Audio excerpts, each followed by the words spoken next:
On who rules Kenya. I once gave a speech in South Africa on who rules South Africa. The answer was that South Africa is ruled by the middle class. ANC is owned by the middle class. So whenever the middle class suffers in When you talk about ownership, what do you mean? Rule means that if you look at the ranks, the people who are the leaders of ANC, and the people who back the ANC party, and the people who follow them, they are more in the US what's called Labour Party, because those are the parties of the working class. Mm-hmm. So South Africa is ruled by the middle class. People who have a pay slip. People saw that they want to remove South Africa from apartheid, and they took over the running of the country through ANC. It's just for the first time that ANC did not get majority in parliament, but they have been ruling South Africa as middle class. And no one would ever have policies that goes against the middle class and win the election. In Kenya, we are not that way, because Kenya is more of political, if you like, ethnic mobilization that people really hide on. And the day we shall have the answer in Kenya, we are being ruled by political capitalists. Political capitalists who invest in the party and the party belongs to them. Mm-hmm. The ticket for UDA was being given in Karen, the same way the ticket for ODM was being given in Karen. So even if you are elected on the grassroots, you have no say. Okay. I was running for MP of Ugenya. Mm-hmm. I was looking for the ODM ticket in Ugenya. All the leaders of Ugenya constituency knew that I was the best leader to steer Ugenya to the next level. But they told me, Professor Sisi, we are with you, but go look for the ticket in Karen. Mm-hmm. That's what they'll tell you. So I don't know how to go to Karen, but I know how to access the people of Ugenya. Mm-hmm. So this becomes the serious challenge we're having. So ownership should be that if you're elected as leaders of Ugenya constituency leaders or wards, they should have a say in the outcome of who becomes a candidate for MCA, mm-hmm. candidate for MP, senator, and governor. Look here, ODM, if you want to know, that is completely not a political party. John Buddy was the chairperson of ODM.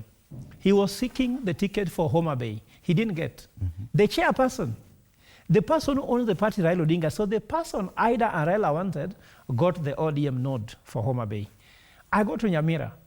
Nyamira County, my brother, Timothy Bosire, senior brother, also I taught him, he was my student in Strathmore. He did MBA, very good guy, qualified guy, straight guy, very ethical guy. He was looking for the ticket of Nyamira. National treasurer for ODM. He didn't get. How can the national treasurer for ODM does not get the ticket?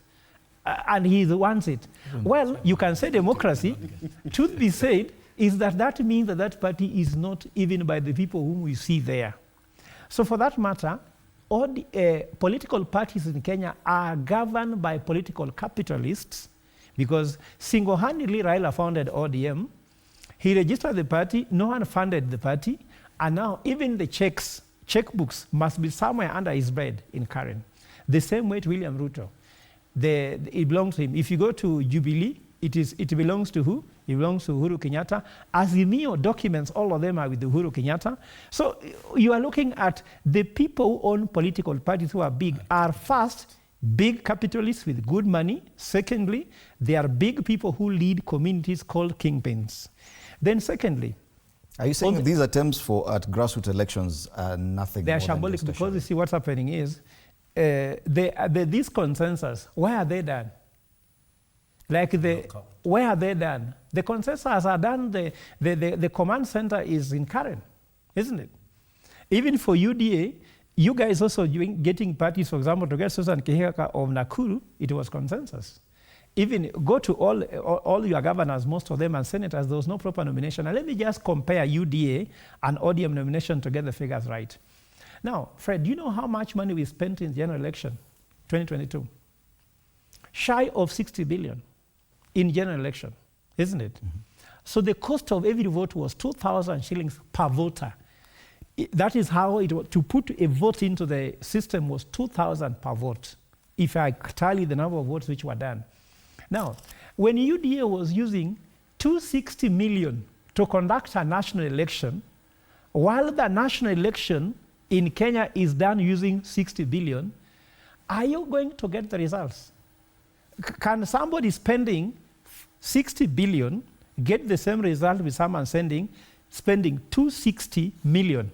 So UDA as a political party spending 260 million on the grassroots election. On a grassroots election, while the national election takes 60 billion. It's impossible. Okay. Now, ODM budget, we don't even know whether they spend only 10 million or they spend nothing. So how can you do a proper grassroots election